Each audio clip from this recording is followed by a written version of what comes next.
నమస్తే, welcome to స్వేచ్ఛ TV. నేను మీ దుర్గా భవాని. గోషామహల్ ఎమ్మెల్యే రాజా సింగ్ మాటలు దుమారం రేపుతున్నాయి.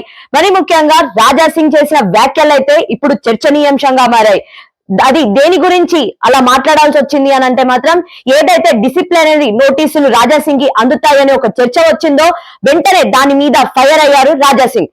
డిసిప్లినరీ యాక్షన్ కమిటీయే కాదు, నన్ను సస్పెండ్ కూడా చెయ్యండి అని చెప్పి ఒక వ్యాఖ్యలు చేయడం జరిగింది. అదే విధంగా సస్పెండ్ చేయడమే మాత్రం కాదు, ప్రతి ఒక్క నాయకుల ఒక చిట్టాని నేను బయట పెడతాను, ప్రజలందరికీ కూడా ప్రతి ఒక్క నాయకుడి గురించి నేను చెబుతాను అంటూ కూడా రాజా సింగ్ అయితే వ్యాఖ్యలు చేయడం అనేది జరిగింది. మరి ఈ వ్యాఖ్యల గురించి ఇప్పుడు మరి ముఖ్యంగా రాష్ట్ర వ్యాప్తంగా కూడా ఇది ఒక చర్చనీయాంశంగా మారింది. ఎందుకు రాజా సింగ్ ఇలా మాట్లాడుతున్నారు? ఎందుకంటే ప్రతిసారి కూడా కాంట్రవర్సీ, రాజా సింగ్ ఎప్పుడు చూసినా కూడా కాంట్రవర్సీని క్రియేట్ చేయడము, దాని వల్ల బీజేపీలో తలనొప్పిగా మారారు రాజా సింగ్.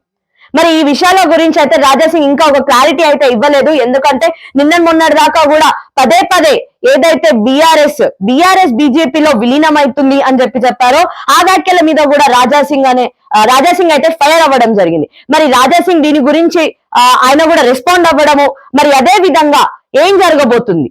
మరి ఒకవేళ నిజంగా బీజేపీ డిసిప్లినరీ యాక్షన్ కమిటీ ఏదైతే ఉంటుందో దానికి నోటీసులు అయితే పంపుతారా రాజా సింగ్ కి?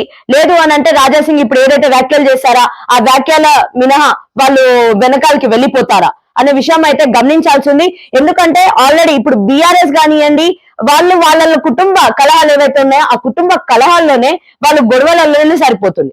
మరి అటు కాంగ్రెస్ చూసినా కూడా వాళ్ళు ఆ పథకాలు ఏవైతే ఉన్నాయో ఆ పథకాలు ఇవ్వకపోవడం కానివ్వండి, లేకపోతే ప్రజల్లోకి వాళ్ళు తీసుకెళ్లలేకపోతున్నారు. కాబట్టి కాంగ్రెస్ కూడా ఒక నెగిటివిటీ అనేది మూట కట్టుకుంది. మరి అది కాస్తో కూస్తో బీజేపీయే బాగుంది, ఇప్పుడు బీజేపీ పర్లేదు అనే సమయంలోనే బీజేపీలో రాజా సింగ్ చేస్తున్న వ్యాఖ్యలు కూడా దుమారం రేపుతున్నాయి. మరి ఇది ఎటు నుంచి ఎటు దారి తీస్తుంది అనే విషయం మీద అయితే వేచి చూడాల్సి ఉంది. చూస్తూనే ఉండండి స్వేచ్ఛ టీవీ లేటెస్ట్ అప్డేట్స్ కోసం.